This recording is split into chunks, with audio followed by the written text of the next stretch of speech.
নমস্কার, পজিটিভ বার্তার সৌজন্যে বিকাশ টকশো থেকে আজকে আমি সানজিদা উপস্থিত হয়েছি।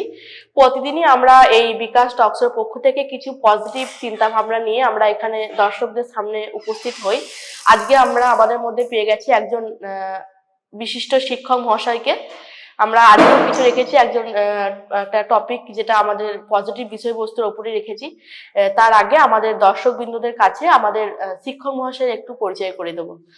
স্যার, আপনার পরিচয়টা একটু দেবেন। নমস্কার, আমি উৎসব চ্যাটার্জি, আমি একজন ফিজিক্সের শিক্ষক।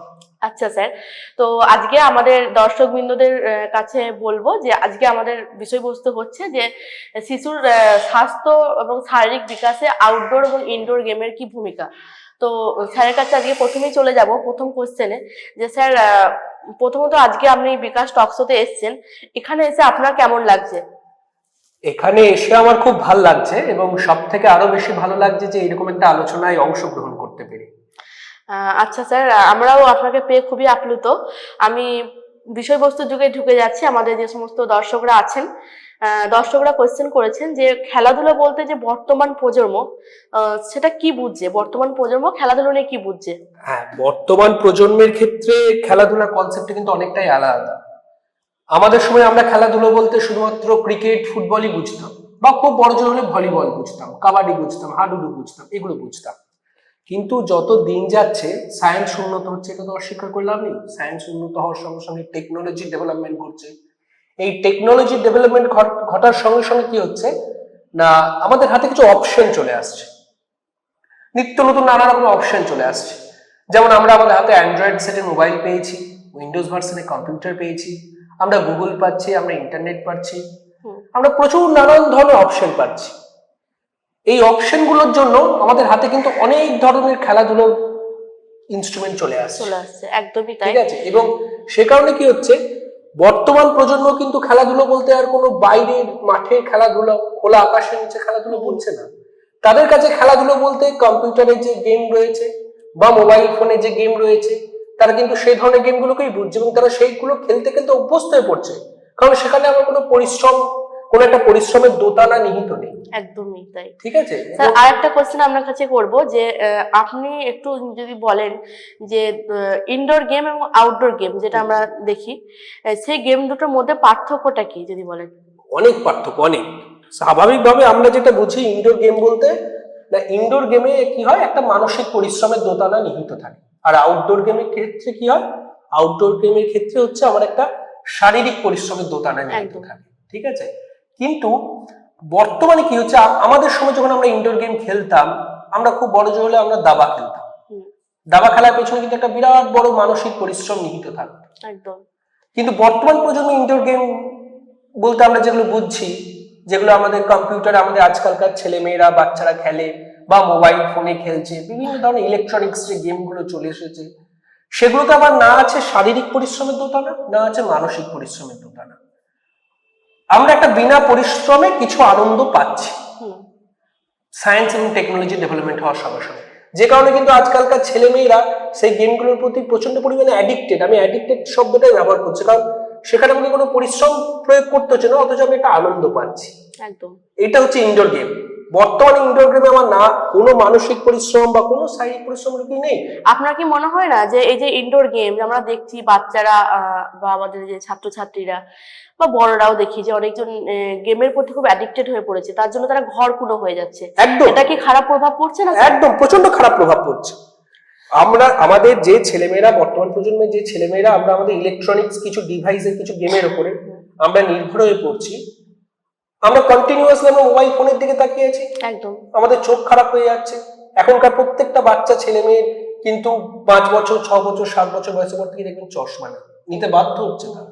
ঠিক এই কারণে।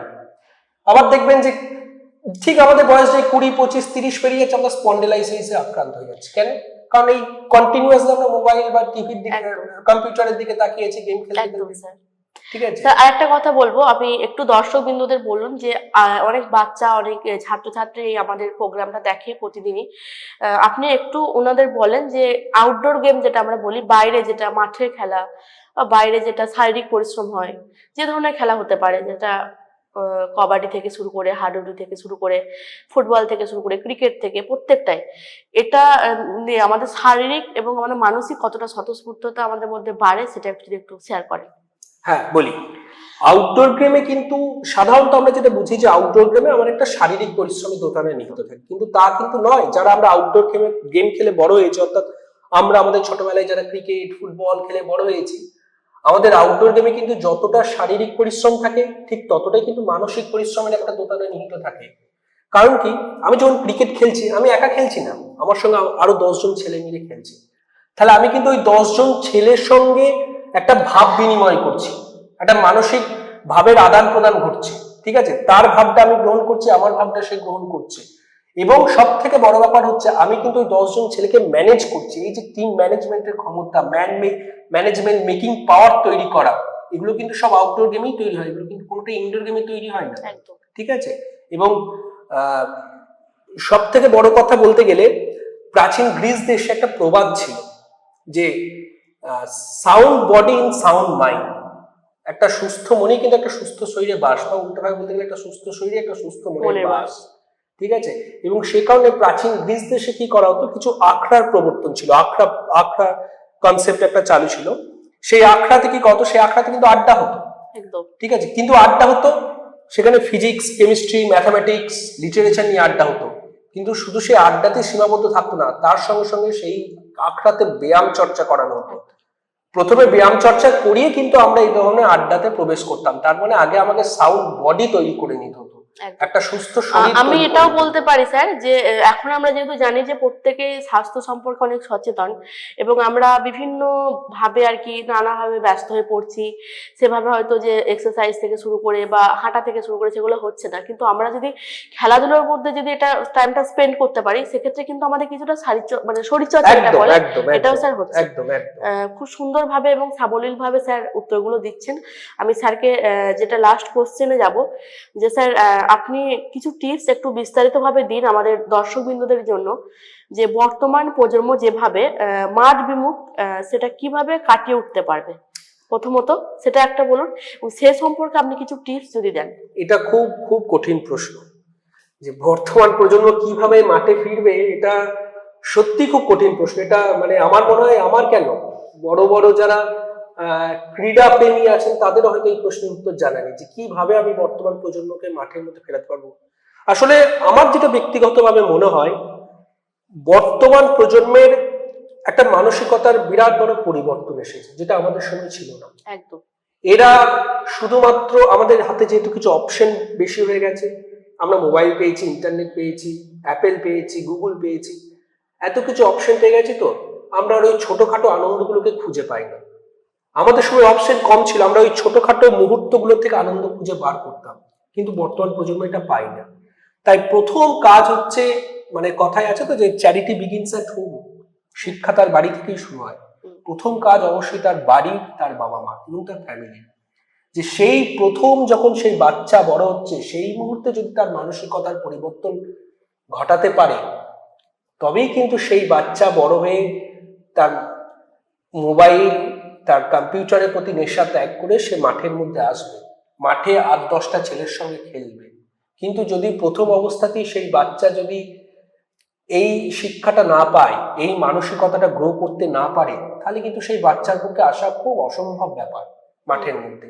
তাই আমার মনে হয় খুব ছোটবেলাতেই এই অভ্যাসটা তার বাড়ির, তার বাবা মার উচিত তার সেই বাচ্চার মধ্যে গড়ে তোলা। কারণ এখনকার বাচ্চাদের মানসিকতা অনেক পরিবর্তন ঘটেছে। এরা খুব মানে পরিষ্কার কথায় বলতে গেলে, এরা এত কম্পিউটার, এত মোবাইল, এত ইন্টারনেটের গেমের প্রতি আসক্তি, এরা বই পড়ে না। না না, একদমই তাই। এরা সত্যজিৎ রায়ের সিনেমা দেখে না, এরা জীবনানন্দের কবিতা পড়ে না, হ্যাঁ, এরা হিচককের মুভি দেখে না। ঠিক আছে, যে কারণে কি হয়, যে কারণে কিন্তু একটা তাদের মধ্যে একটা ওই একাকিত্ব, একটা মানসিকতা তৈরি হয়ে যাচ্ছে, যে আমি একা একাই বাঁচতে শিখি। কিন্তু আউটডোর গেম তো আমাদেরকে একা একা বাঁচতে শেখায় না, আউটডোর গেম আমাকে আরো 10 জনের সঙ্গে বাঁচতে শেখায়। আউটডোরে তো আমি একা খেলতে পারবো না, আমার সঙ্গে আরো 10 জনকে খেলতে হবে, তবে আমি খেলতে পারবো। তাহলে এই মানসিকতার পরিবর্তন ঘটানোটা খুব জরুরি। একদম স্যার। আমি আর একটা কথা বলবো, আমাদের কিছু দর্শকবৃন্দ কোশ্চেন করেছেন যে আমরা দেখছি যে বাবা মা অতিরিক্ত ব্যস্ত হয়ে যাওয়ার জন্য ছেলেমেয়েরা মোবাইলের প্রতি অ্যাডিক্টেড হয়ে যাচ্ছে, তার জন্য ইনডোর গেমের চাহিদাটা বৃদ্ধি পেয়েছে। তো সেক্ষেত্রে বাবা মার কিছু করণীয় থেকেই যাচ্ছে। যদি একটা পরিবারে মানে আমরা দেখি যে শিশুরা মানে সবসময় কিন্তু কিছু না কিছু একটা অনুকরণ করে চলে, তার বাবাকে অনুকরণ করে, তার মাকে অনুকরণ করে, পরিবারের আরো সদস্য আছে তাদেরকে অনুকরণ করে। তো সেক্ষেত্রে বাবা মা কি কিছুটা দায়ী থেকে যাচ্ছে না এই বিষয়টা নিয়ে, যে তারা এডিক্টেড হয়ে যাচ্ছে? এবং আমি শুধুমাত্র সলিউশনটা আপনাকে বলতে বলবো যে আপনি যদি বাবা মাদের উদ্দেশ্যে কিছু টিপস দেন, যে তাদের ব্যবহার বা তাদের স্বভাব, তাদের আচরণে কিছুটা পরিবর্তন ঘটে, যেটাতে তার শিশুর এই মানসিকতা তৈরি হয় যে না, আমি ইনডোর গেম থেকে বেরিয়ে এসে আমরা আউটডোর গেম বা মানুষের সঙ্গে মিশে থাকা যে জিনিসগুলো আছে সেগুলো আমরা করতে পারি। অবশ্যই আমি আপনার সঙ্গে সম্পূর্ণ একমত একদম। যে বাবা মা কিন্তু অনেকাংশে দায়ী হয়েছে, হ্যাঁ, বা সেই বাচ্চাটি গার্জেন অনেকাংশে দায়ী হয়েছে। হ্যাঁ। ঠিক আছে, কিভাবে সেই বাচ্চাটি ইনডোর গেম থেকে বেরিয়ে এসে আউটডোর গেমের প্রতি ভালোবাসা দেখাবে সেটা একমাত্র তার বাবা মাকেই তৈরি করতে হবে। এর জন্য প্রথম কাজ যেটা, একটা ছেলে একটা বাচ্চা জন্মেই কিন্তু সবকিছু শেখে না, সে তার পরিবেশকে দেখতে দেখতে শেখে। সে দেখছে যে তার বাবা মাটা মোবাইল হাতে কন্টিনিউয়াসলি বসে আছে, সে কিন্তু সেখান থেকেই শিখছে যে আমি মোবাইলটা আমার নিত্য প্রয়োজনীয় জিনিস, মোবাইলটা ছাড়া আমার চলবে না। ঠিক আছে, সুতরাং প্রথম কাজ হচ্ছে বাবা মাকে সেই বাচ্চাটির সামনে, সেই শিশুটির সামনে তাকে মোবাইলটি ত্যাগ করতে হবে। ঠিক আছে, এবং তাকে ওই ছোটবেলাতেই হাত ধরে মাঠে নিয়ে যেতে হবে, মাঠে নিয়ে যাওয়ার অভ্যাস তৈরি করতে হবে। আমি আপনাকে একটা ছোট্ট উদাহরণ দিই। মনে করুন আপনি একটা ভোটিং কন্টেস্ট করলেন, যে এই মুহূর্তে সেরা জীবিত একজন ভারতীয় ক্রিকেটারের উদাহরণ। আপনি প্রথম নামটা সচিন তেন্ডুলকার রাখলেন, পরবর্তী ক্ষেত্রে আপনি কিছু কিছু নাম সেগুলোতে সিলেক্ট করলেন। দেখা গেল ওভারঅল ভোটে সচিন তেন্ডুলকার জিতে গেল। কেন জিতলো? কারণ সবাই জানে সচিন হচ্ছে ভারতীয় ক্রিকেটের ভগবান। ঠিক আছে, সবাই তাহলে যে ছেলেটা খেলা বোঝে সেও সচিনকে ভোট দিয়েছে, যে ছেলেটা খেলা বোঝে না সেও সচিনকে ভোট দিয়েছে। এবার আপনি একটি বাচ্চাকে বাইরে দিকে জিজ্ঞেস করুন তো, ভাই তুমি যে সচিনকে ভোটটা দিলে, আচ্ছা বলো তো সচিনের ইন্ডিয়ান ক্রিকেটের কন্ট্রিবিউশন কতটা, সচিনের সেরা ইনিংস কোনটা, সচিনের একদিনে ম্যাচে আন্তর্জাতিক রান কত?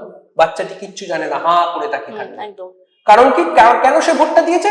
কারণ যেহেতু সবাই ভোটটা দিচ্ছে, যুগের হুজুকে আমিও গা মিলিয়ে সবাই সঙ্গে সচিনকে ভোটটা দিচ্ছে। সুতরাং আমাকে খেলার গুরুত্বটা বোঝাতে হবে বাবা মাকে দিয়ে, আমাকে চেনাতে হবে এইসব মানুষগুলোকে যারা সাকসেস পেয়েছে। আপনি এটাই বলতে চাইছেন যে প্রত্যেকটা জিনিসের একটা কিছু না কিছু বিশেষত্ব থাকে, তার জন্য আমরা সেটাকে সাপোর্ট করি, সেই বিষয়টা না বুঝেই সে হুজুগে এটা করছে। এটাই স্যার বলতে চাইছেন যে বিষয়গুলো বুঝতে হবে এবং জানতে হবে, আর সবথেকে বাবা মাকে কিন্তু সবার আগে অগ্রণী ভূমিকা নিতে হবে। তো স্যার খুব সুন্দরভাবে এবং সাবলীল ভাবে উত্তরগুলো দিলেন, খুব সুন্দর ভাবে আমাদের দর্শক বিন্দুরা যা কোয়েশ্চেন করেছেন খুব সুন্দরভাবে স্যার বলেছেন কথাগুলো। প্রথমত শিশুর মানসিক বিকাশের জন্য বা শারীরিক বিকাশের জন্য বাবা মায়ের একটা ভূমিকা অনস্বীকার্যভাবে থাকছে, কারণ একজন শিশু তার বাবা মাকে দেখে সে এগিয়ে যায়, কারণ তার বাবাকেই বা মাকেই সে আদর্শ ভাবে। তাই প্রত্যেক বাবা মা যারা এই দর্শক আজকে আমাদের এই প্রোগ্রামটি দেখছেন, আমাদের শিক্ষক মহাশয় খুব সুন্দরভাবে টিপস গুলো দিলেন, আপনারা অবশ্যই সেগুলো মেনে চলবেন। আমরা আবারও এরকম কিছু পজিটিভ থিঙ্কিং নিয়ে আমরা এখানে হাজির হব এবং আপনাদের কমেন্ট বক্সও চেক করব, আপনারা আমাদেরকে সাজেশন দেবেন যে এই ধরনের কিছু পজিটিভ জিনিস নিয়ে আমরা আবার টক শো করতে পারি এবং এ ধরনের বিশিষ্ট মানুষদেরকে আমরা নিয়ে আসবো। আমরা আজকের পর্ব এখানেই শেষ করছি। স্যারকে আমি অসংখ্য ধন্যবাদ জানাই। ধন্যবাদ। নমস্কার।